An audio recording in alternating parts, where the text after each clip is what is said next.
As I've been doing research for the 2015 NFL Draft, preparing myself by watching prospects, watching all types of game footage, what have you, I've started to come to the realization more and more that this isn't necessarily a great draft class. And I'm really, frankly, wondering if this 2015 NFL Draft class is really all that good to begin with. Now I'm not about to sit here and say that this reminds me of the 2013 draft class, which was just like that once in a decade, really bad, terrible draft. But man, I look at this 2015 draft and based off of some of the things that I've seen and observed and looking at some of the prospects and where their kind of consensus rating is, I'm really starting to wonder if this class isn't kind of mediocre, middle of the road, if not bad. I'll start off with the quarterback position. You look at the top two unanimous quarterbacks on the board, Jameis Winston, Marcus Mariota. Now, I do believe that both of these guys have the potential to be franchise quarterbacks at the NFL level. But I also think these guys both have the possibility of being tremendous flameouts or bust at the NFL level for entirely different reasons. Let's look at it this way. Let's look at the Winston standpoint here for a quick second.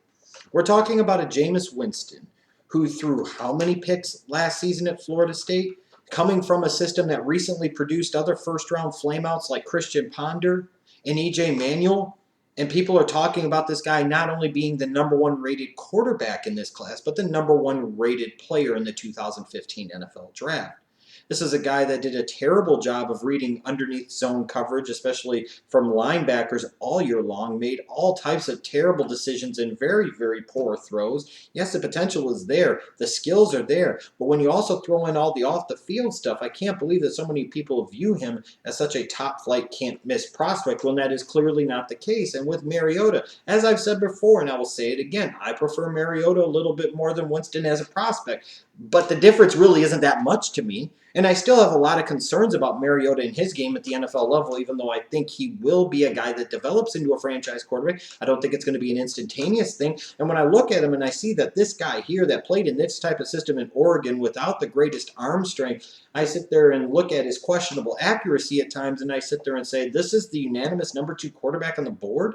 And even the fact that I'm viewing him as the number 1 quarterback on the board in the top 5 or top 10 talent, and maybe this draft class isn't really that good. And then I look at the running back position. Most people acknowledge that this is a deep and talented running back class. And by and large, I agree this year. This is a really good running back class from the looks of it. However, when I look at some of the top guys, like the unanimous top 2 guys, Todd Gurley and Melvin Gordon, we're talking about a Melvin Gordon who isn't as fast as people think he is, that has played in a system that has recently produced guys that haven't been all that productive. Playing in that type of system maybe has padded his stats and made him look better than he really is. And this is the type of guy we're talking about being a first-round pick in a devalued position like running back. And I don't know. And then Todd Gurley, a lot of people view him as the unanimous number 1 type of guy.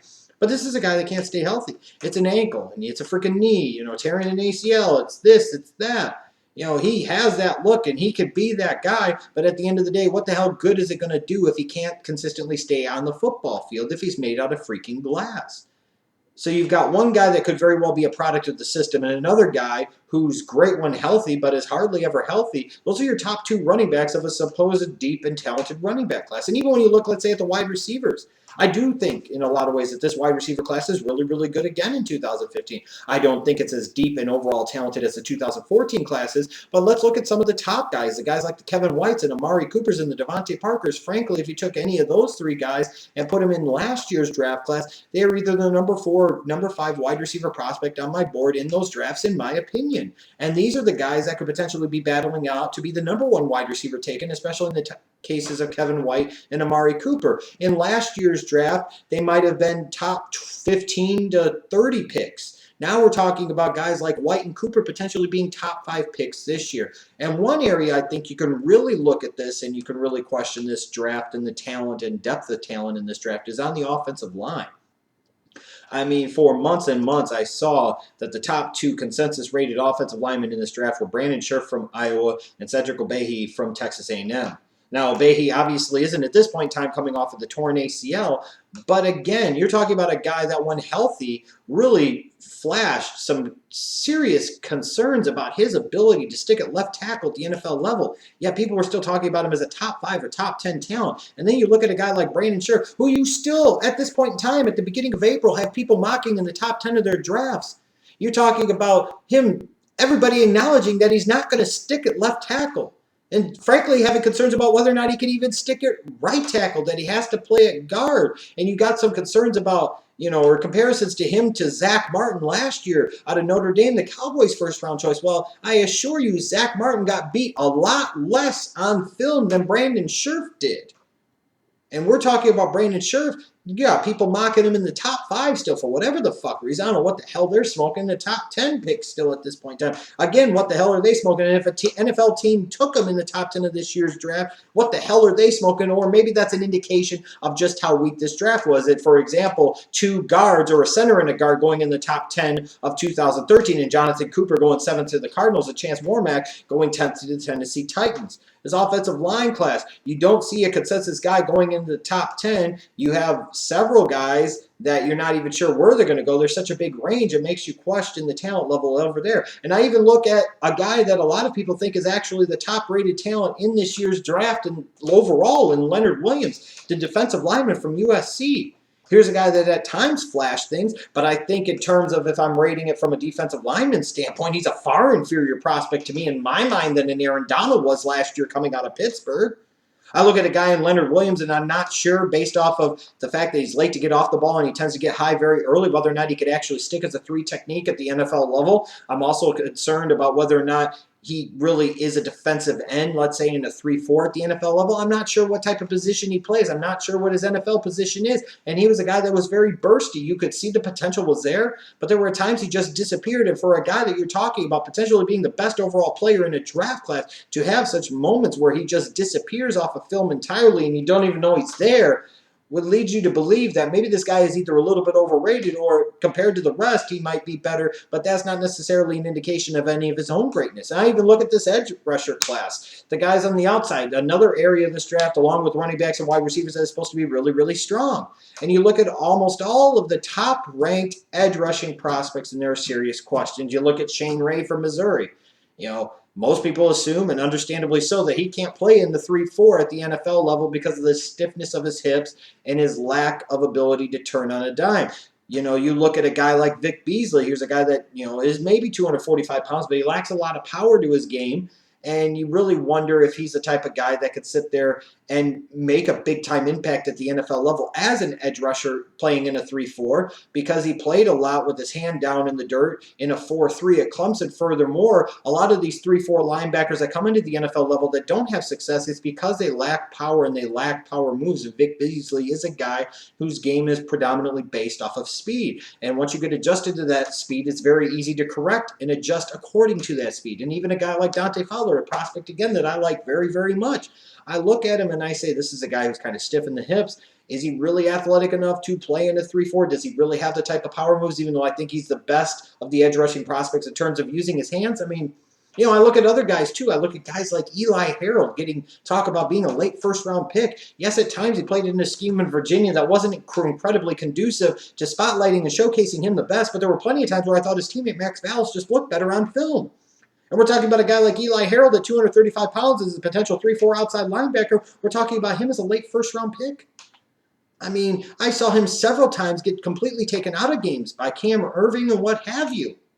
And we're talking about him as a late first-round pick. And then we come to one of my favorite punching bags for this 2015 NFL draft, Randy Gregory.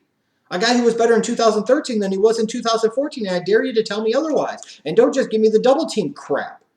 Because, no, there were times where he disappeared. Here's a guy that played at 235 pounds. He's not a defensive end at the NFL level. I'm not sure that he has the hip flexibility and short burst athleticism to be able to play full-time outside in a 3-4, other than being a straight-ahead edge rusher. And even as a straight-ahead edge rusher, he does have a little bit more power than some of the other prospects, and he does have some explosiveness, I will grant you, but he's not the most explosive prospect off the edge at any point in time. He really struggles to set the edge. He's a very one-dimensional player, and a guy, again, who can't help himself from being his own worst enemy, sitting there lighting it up. Usually that's something I like about a prospect. I bump him up the board. But if you're that freaking stupid, knowing there were already questions about you beforehand, and with the NFL's drug policy as it is, And again, 235 pounds, lacking elite athleticism on the outside, having some power but not a ton of power, and lacking a lot of pass rush moves, and really struggling to set the edge, not being very good in coverage at all, not being very good against the run. I mean, you've got people mocking Randy Gregory as a top 5 pick in this year's draft.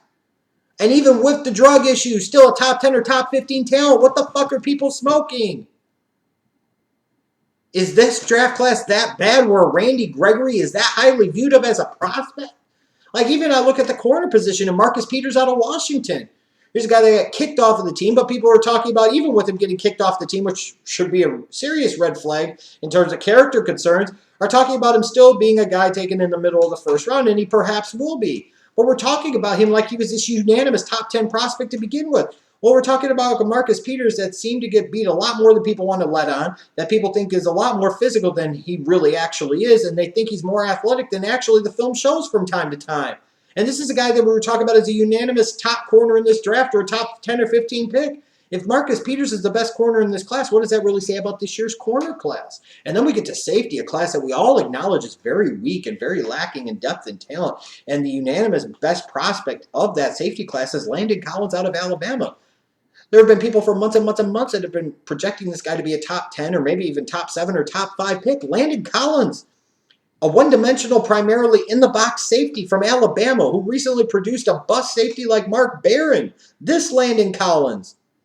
He might be a little bit more than an in-the-box safety at the NFL level. And he might be a guy that gets drafted in the 20s that has a nice long NFL career. I don't dispute that that will happen. I think that's very well what could happen.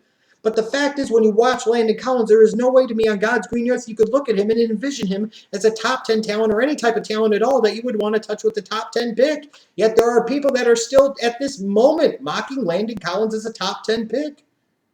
What the hell does that say about this draft class when guys like Randy Gregory and Landon Collins and Brandon Scherff are being mocked as top 10 type of talents?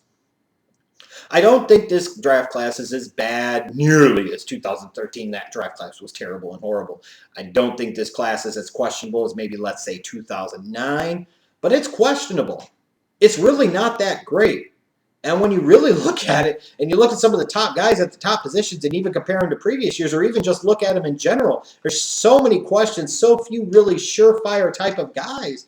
That really makes you wonder if this draft class is really all that good at all, and I'm not really sure that it is.